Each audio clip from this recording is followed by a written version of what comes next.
Assalamualaikum warahmatullahi wabarakatuh. Pada video kali ini, saya akan sharing materi terkait dengan anggaran statis dan fleksibel.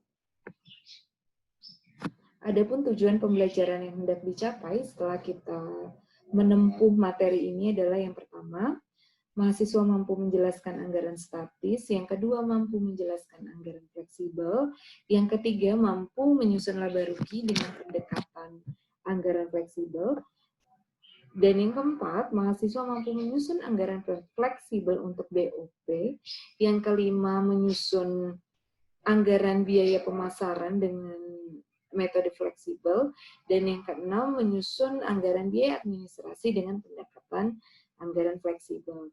Namun pada video kali ini saya akan fokuskan pembahasan terkait dengan anggaran statis, atau kita bisa lihat di sini ada di tujuan pembelajaran yang pertama. Ya, baiklah. Sebelum masuk kepada konsep dan penyusunan terkait anggaran statis, kita harus tahu dulu bahwa dalam menyusun anggaran, baik anggaran statis maupun anggaran fleksibel, jadi kita sebagai penyusun anggaran itu harus tahu yang pertama adalah proses bisnis satu perusahaan. Kenapa? Karena dengan mengetahui proses bisnis satu perusahaan, kita sebagai penyusun anggaran bisa membreakdown apa saja biaya-biaya atau struktur biaya terkait dengan perusahaan tersebut. Gitu. Jadi kita akan mudah untuk membuat anggaran operasional, kita akan mudah juga untuk membuat nantinya anggaran keuangan kalau kita tahu secara detail terkait dengan struktur biaya dan juga proses bisnis perusahaan tersebut. Untuk pembelajaran kali ini saya fokuskan kepada perusahaan manufaktur. Jadi jenis biaya dan juga struktur biaya di sini saya fokuskan untuk perusahaan manufaktur. Secara garis besar, kalau kita lihat untuk biaya produksi perusahaan manufaktur itu bisa kita kategorikan ke dalam dua biaya. Yang pertama biaya langsung produksi dan biaya tidak langsung produksi. Kalau biaya langsung adalah biaya yang bisa langsung ditelusuri terhadap suatu produk. Tetapi untuk biaya tidak langsung adalah biaya yang tidak dapat secara langsung ditelusuri terhadap satu produk. Kalau biaya langsung yang bisa ditelusuri terhadap satu produk, tentu saja terkait dengan biaya bahan baku langsung produk itu sendiri. Kemudian ada biaya tenaga kerja langsung. Nah, untuk biaya tidak langsungnya itu kita sebut dengan biaya overhead pabrik. Kenapa? Karena dalam biaya overhead pabrik ini ada biaya bahan baku tidak langsung, ada biaya tenaga kerja tidak langsung, dan juga ada biaya tidak langsung lainnya, tapi masih menyangkut terhadap kegiatan produksi. Gitu. Itu masih masuk ke dalam BOP. Nah, kita bisa lihat di tabel 13.1 struktur biayanya. Ini ada biaya bahan baku, biaya tenaga kerja langsung, dan lain sebagainya. Nanti akan dikategorikan, artinya di sini ada kolom average variable cost dan juga ada total fixed cost. Jadi maksudnya apa? Maksudnya adalah kita bisa lihat masing-masing biaya itu sifatnya variabel atau fixed cost. Kalau variabel, saya refresh lagi, biaya variabel adalah pos biaya di mana besaran biayanya akan mengikuti naik turunnya produksi, itulah variabel.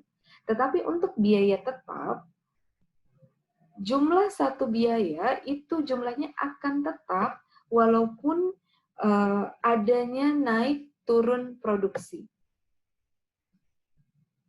Contohnya untuk biaya bahan baku itu termasuk ke dalam variabel, karena gini, kita akan mengkonsumsi biaya bahan baku langsung banyak kalau produksinya banyak, tentunya gitu ya teorinya. Kemudian kita akan mengeluarkan pengeluaran bahan baku menjadi kecil, menjadi menurun ketika produksinya juga menurun. Itu disebut dengan variabel. Begitupun juga dengan biaya tenaga kerja langsung. Sebenarnya ada perusahaan yang mengkategorikan biaya tenaga kerja langsung itu sebagai fixed cost-nya. Kenapa? Dasarnya seperti ini. Bisa jadi naik turunnya produksi ternyata tidak berpengaruh terhadap upah yang dibayarkan kepada karyawan-karyawan yang in charge di bagian produksi, atau kita sederhana gitu ya dengan buruh pabrik misalkan gitu. Jadi kalau misalkan seperti itu berarti kita bisa kategorikan sebagai fixed cost. Tetapi kalau naik turunnya produksi akan berpengaruh terhadap besarnya saldo biaya tenaga kerja langsung, itu akan kita masukkan kepada variable cost. Kenapa? Karena bisa saja dengan naik turunnya produksi, adanya lembur yang dibayar, adanya uang makan yang diperhitungkan, itu kan akan menjadi berbeda ketika produksi perusahaannya sedikit dengan produksi perusahaannya yang banyak. Gitu. Jadi kita kembalikan kepada kebijakan dari perusahaan masing-masing. Tetapi umumnya adalah variable cost untuk biaya tenaga kerja langsung. Kemudian untuk biaya overhead pabrik ternyata ada dua, ada variabel dan juga ada fixed cost. Kenapa? Kita lihat lagi, biaya overhead pabrik itu merupakan biaya produksi tidak langsung. Tadi terdiri dari biaya bahan baku tidak langsung. Tentu saja yang namanya biaya bahan baku itu akan konsumsinya, pengeluarannya itu akan mengikuti naik turunnya produksi. Tentu saja yang namanya bahan baku, baik langsung maupun tidak langsung. Tetapi kalau kita lihat untuk biaya overhead pabrik, contohnya kita pabriknya masih sewa pabrik itu tidak akan berubah seiring dengan naik turunnya produksi. Kita katakan sewa pabrik di Cikarang 1 tahunnya 600 juta. Mau perusahaan X itu produksinya meningkat, menurun, ya tetap saja sesuai kesepakatan sewa saat itu. Sehingga biaya overhead pabrik di sini bisa kita kategorikan dua, sifatnya ada variabel, ada fixed cost.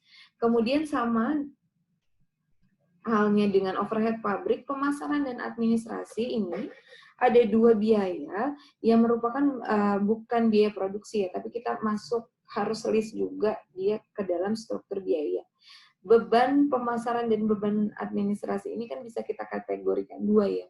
Ada yang variabel, ada yang fixed cost, tergantung apakah dia berubah seiring dengan perubahan unit produksi atau tidak gitu. Yang berubah seiring dengan perubahan produksi, maka kuantitas produksi, maka kita kategorikan sebagai biaya variabel. Ya, begitu. Itulah pengantar terkait dengan struktur biaya. Kita masuk lagi ke dalam materi selanjutnya, gitu ya. Fokus pada video kali ini yaitu anggaran statis. Seperti halnya ya, dari terminologinya kita bisa lihat di sini statis. Kalau statis itu artinya adalah satu apa ya? Grafiknya kita bisa bilang dia datar ya. Kalau statis itu tetap, artinya kenapa bisa disebut anggaran statis atau disebut dengan anggaran tetap? Karena jika perusahaan menggunakan metode anggaran statis, artinya perusahaan akan menganggarkan pos-pos anggarannya dalam satu periode anggaran, bisa triwulan, bisa kuartalan, bisa tahunan. Intinya dasar untuk anggaran statis adalah hanya difokuskan dalam satu titik atau dasar aktivitas tertentu saja.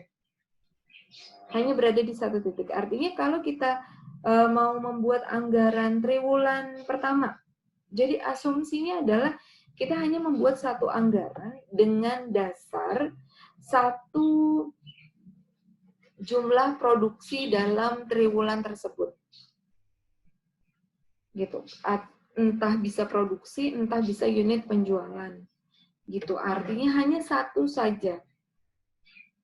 mungkin anggaran statis ini bisa jadi ya bisa lebih akurat itu digunakan untuk perusahaan yang penjualannya relatif stabil. Kalau yang relatif stabil, jadi konsekuensinya adalah pembuat anggaran itu bisa lebih akurat untuk menentukan satu titik produksi atau satu titik penjualan.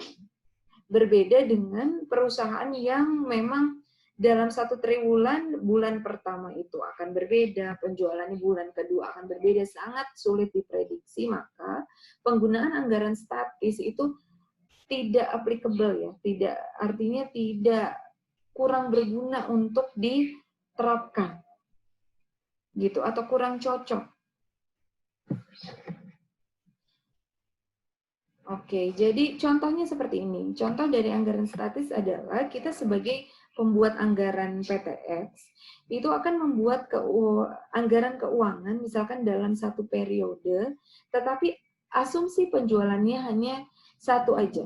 Jadi kita asumsikan dalam triwulan tersebut atau dalam suatu periode anggaran tersebut, asumsi penjualannya adalah 5.000 unit, sehingga dari penjualan 5.000 unit itu nanti akan kita turunkan lagi ke dalam angka-angka anggaran setelahnya. Ada anggaran penjualan, ada anggaran produksi, ada anggaran pembelian bahan baku, ada anggaran persediaan, dan yang lain sebagainya. Tetapi kita fokuskan titik aktivitasnya, yaitu yang kita gunakan hanya 5.000 unit saja, karena itu adalah anggaran statis.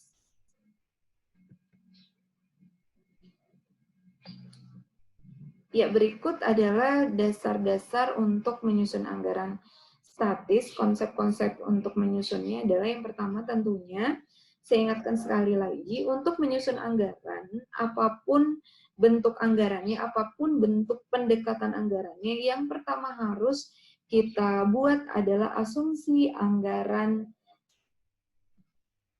yang akan kita buat. Misalkan dasar produksinya berapa, dasar penjualannya berapa. Untuk anggaran statis, saya tekankan sekali lagi, jadi angka yang digunakan hanya satu angka saja, hanya satu titik aktivitas saja. Gitu, misalkan 5.000 unit yang terjual dalam 1 tahun, atau 6.000 unit yang terjual dalam triwulan pertama. Gitu, itu hanya satu angka saja untuk anggaran statis. Tentu saja untuk menyusun dasar anggaran atau asumsi, nantinya kan kita akan gunakan kapasitas ya. Adanya kapasitas, apakah kapasitas yang kita gunakan adalah kapasitas normal ataukah kapasitas teoritis dan lain sebagainya. Nanti mungkin akan kita lebih bahas pada BOP, anggaran BOP. Kemudian setelah kita menyusun anggaran, tentunya kita bisa langsung membuat anggaran penjualan, anggaran produksi, ada anggaran kebutuhan bahan baku, anggaran pembelian bahan baku, dan lain sebagainya sebenarnya. Untuk menyusun anggaran dari 0.2 sampai dengan poin 12, ini kan sudah kita pelajari pada master budget. Sebenarnya sebelum master budget pun kita sudah mempelajari juga adanya anggaran penjualan, produksi, dan lain sebagainya. Intinya, untuk anggaran statis, jadi titik daripada asumsi dasarnya hanya satu saja. Gitu. Dan anggaran statis sendiri memang itu digunakan, lebih banyak digunakan untuk perusahaan yang bisa memprediksi secara andal penjualannya gitu. Jadi memang relatif penjualan itu tidak banyak berubah dari satu periode ke periode lain.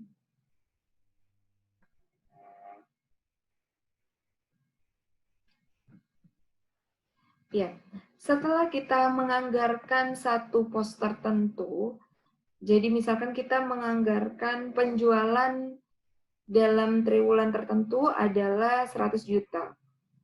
Nantinya setelah kita anggarkan, tentunya kan perusahaan akan action ya, akan benar-benar menjual. Sehingga setelah anggaran, proses selanjutnya adalah kita akan tahu angka kenyataannya, angka aktualnya, angka realisasinya.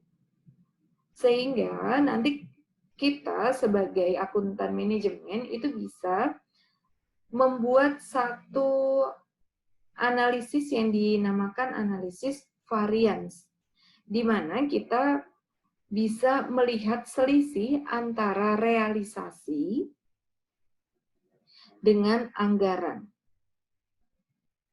Gitu. Jadi di dalam analisis variance nanti ada dua kategori, ada favorable menguntungkan atau unfavorable tidak menguntungkan. Kita lihat akan berbeda ya, favorable misalkan untuk biaya dan juga untuk pendapatan itu akan berbeda. Nanti akan kita bahas satu-satu. Jadi memang adanya selisih, adanya variance itu kan disebabkan dengan volume yang bisa berbeda dan juga harga jual yang bisa berbeda. Nah, variance ini sendiri itu bisa disebabkan karena berbagai faktor. Bisa karena faktor yang bisa dikendalikan, bisa karena faktor yang tidak bisa dikendalikan. Artinya gini, pada saat kita menyusun anggaran, kita merencanakan 1.000 unit yang akan terjual. Tetapi pada realisasinya ternyata yang terjual itu tidak 1.000 unit, tetapi hanya ada 700 unit. Misalkan di situ kan ada variance. Nah, sebenarnya untuk variance itu sendiri memang ada kekurangannya karena di sini kita hanya bisa melihat oh iya ternyata kategorinya di sini variasinya unfavorable, di sini favorable, hanya sebatas itu. Seharusnya kita nanti sebagai akuntan manajemen harus lebih dalam lagi menganalisisnya. Kenapa bisa unfavorable? Kenapa bisa favorable? Sehingga hal seperti itu, analisis yang mendalam seperti itu akan lebih bermanfaat bagi manajemen. Kalau kita lihat ternyata, oh iya, yang kita prediksi terjual adalah 1.000 yang tertuang di anggaran, tetapi realisasinya 700. Gitu. Jadi kita nanti harus menganalisis lagi. Karena hal tersebut bisa saja terjadi karena perusahaan dalam proses produksinya ternyata banyak mengalami kendala internal seperti adanya mesin-mesin yang ternyata sudah usang. Ya, sehingga kita pada saat menganggarkan, kita tidak memprediksi adanya keusangan tersebut gitu ya pada mesin, sehingga pas realisasinya jadi cenderung lebih rendah.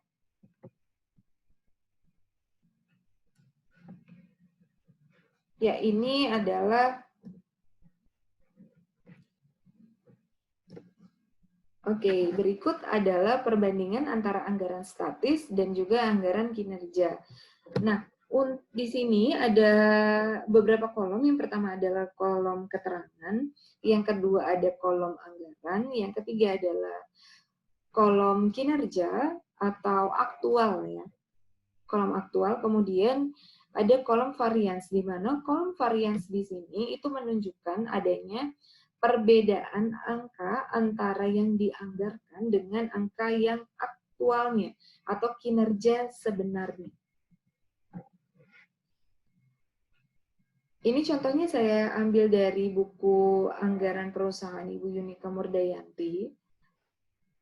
Di sini untuk penjualan yang kita anggarkan adalah 8.000 unit. Untuk kinerjanya itu ternyata 7.000 unit.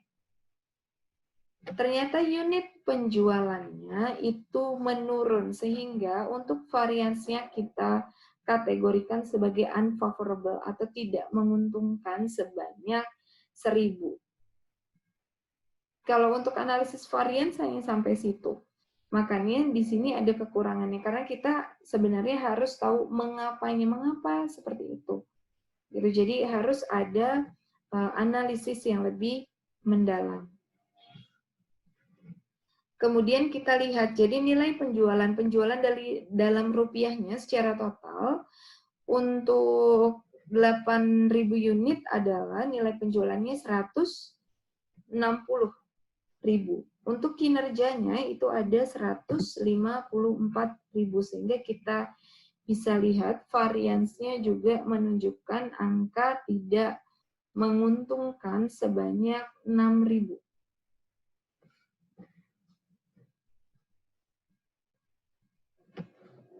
Tapi kita bisa lihat di sini, sebenarnya kan memang dari segi unit yang terjual dan nilai penjualan memang menunjukkan angka tidak menguntungkan. Tetapi kalau kita lihat dari selling price per unit, ternyata dia menguntungkan loh. Kenapa? Kalau kita lihat gini, yang dianggarkan kan 160.000, dengan unit adalah 8.000, sehingga selling price yang dianggarkan adalah Rp20 per unit. Kita lihat kinerjanya. Kinerjanya memang menurun untuk kuantitasnya 7.000. Nilai penjualannya juga 154.000, tetapi selling price-nya kita bisa dapatkan dari nilai penjualan dibagi unit yang terjual adalah 22.000. Ternyata kalau kita lihat dari selling price per unit, ini variansinya adalah menguntungkan. Kenapa? Ketika dianggarkan, kita menganggarkan hanya Rp20 nih per unit, tetapi pada saat kinerja kita bisa jual unit tersebut di atas anggaran, yaitu Rp22 per unit. Hanya saja karena memang unit yang terjualnya kecil, sedikit, jadi nilai penjualannya juga menunjukkan varians tidak menguntungkan atau unfavorable. Kemudian setelah kita menghitung selling price per unit, atau di sini ada nilai penjualan ya. Kita sudah dapat nilai penjualan, kemudian nilai penjualan ini akan kita kurangi dengan biaya produksi variabel untuk kita dapatkan margin kontribusi kotornya. Gross dari margin kontribusi.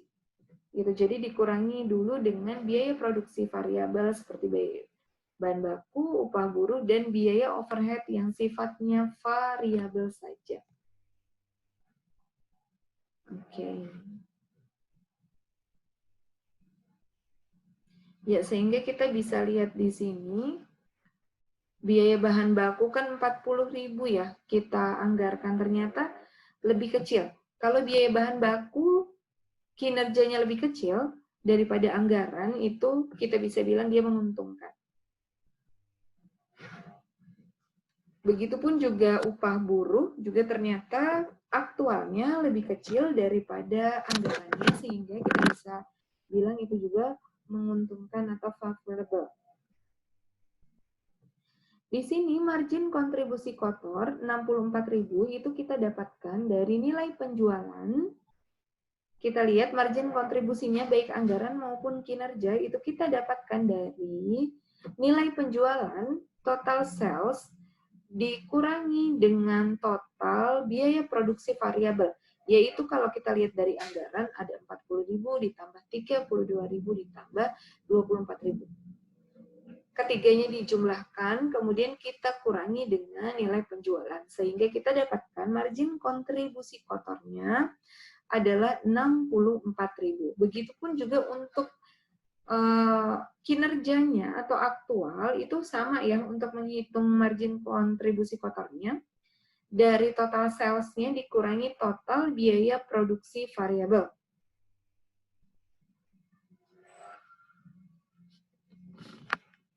Ya, oke. Setelah itu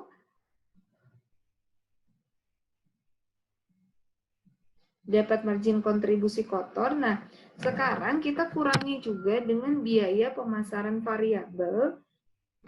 Jadi ada biaya-biaya di luar biaya produksi, tapi sifatnya variabel, itu juga akan kita kurangi dengan margin kontribusi kotor agar kita dapatkan margin kontribusi.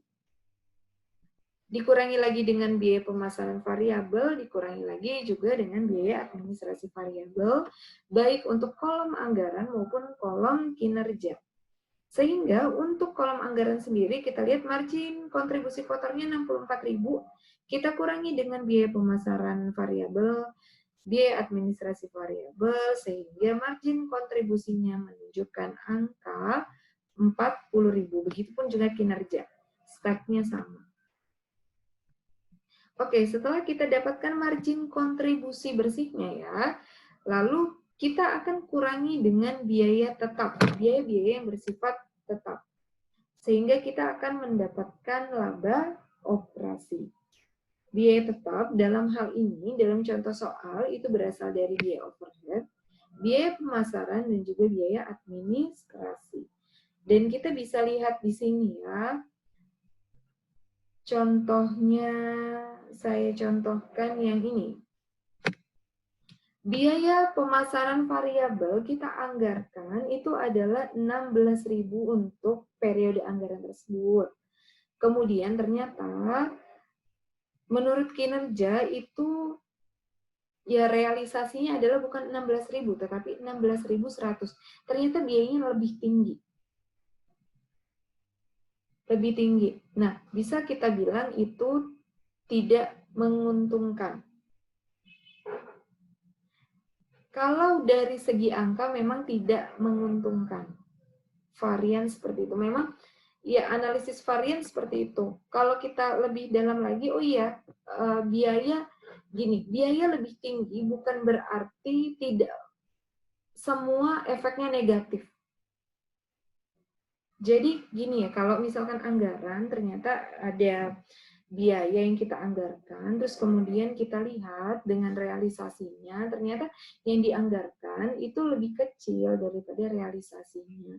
Memang tidak menguntungkan, tetapi sebenarnya kita sebagai akuntan manajemen menyikapinya bukan tidak menguntungkan itu adalah satu hal yang negatif atau tidak, kita nggak bisa take action dari hal tersebut. Ternyata bisa jadi karena dalam proses tidak efisien, terus juga kita memikirkan, oh ya kalau misalkan kualitas bagus, jadi kan kita harus menambah biayanya, bisa jadi sebenarnya ada ke arah situ. Kalau secara angka memang tidak menguntungkan.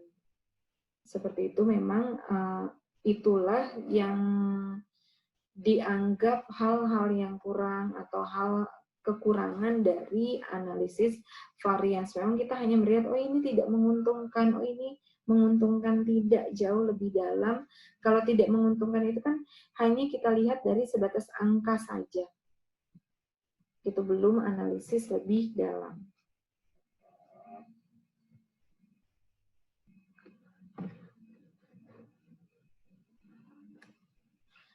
Bisa juga sebenarnya kita menghitung varians volume penjualan.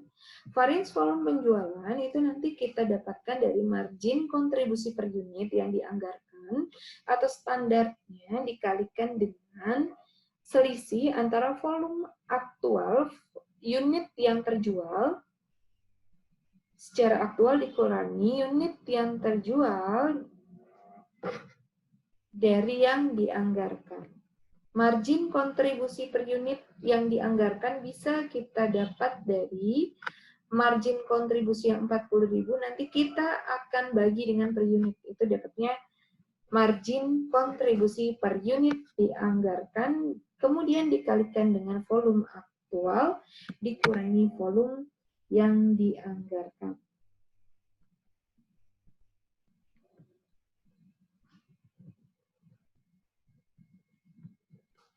Ya, baiklah. Saya rasa cukup terkait dengan anggaran statis. Jadi kesimpulan dari anggaran statis adalah anggaran statis itu digunakan oleh perusahaan untuk menganggarkan pos-pos anggarannya dalam satu periode anggaran tertentu, itu berdasarkan pada satu titik atau satu dasar saja. Misalkan membuat anggaran 1 tahun, ya sudah kita hanya membuat pada satu titik. Contoh, kita menganggarkan dalam tahun itu yang terjual adalah 7.000 unit. Sehingga atas dasar 7.000 unit itu akan kita turunkan lagi ke anggaran-anggaran setelahnya. Setelah anggaran penjualan, ada anggaran produksi, ada anggaran kebutuhan bahan baku, pembelian bahan baku, harga pokok bahan baku, dan lain sebagainya. Hanya kita lihat dari satu titik angka saja untuk yang anggaran statis. Nah, kita lihat juga sebenarnya untuk anggaran statis ini nantinya pada variance, pada analisis variance memang untuk anggaran statis itu kalau kita bandingkan dengan variance itu memang bisa jadi tidak ya, ibaratnya kurang bisa diandalkan. Kenapa? Karena contohnya saja dari contoh soal ini yang kita anggarkan 8.000. Kinerjanya 7.000 itu kan jauh ya. Sebenarnya kita tidak apple to apple gitu.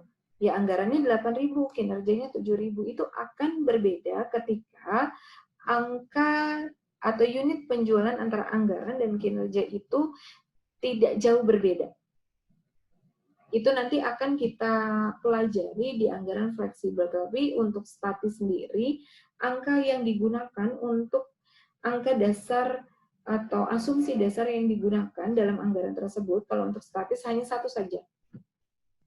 Itu nanti kelemahan anggaran ini akan di-cover oleh anggaran, penyusunan anggaran dengan metode fleksibel yang akan dijelaskan pada video pembelajaran selanjutnya. Saya cukupkan untuk video pembelajaran kali ini. Terima kasih. Assalamualaikum warahmatullahi wabarakatuh.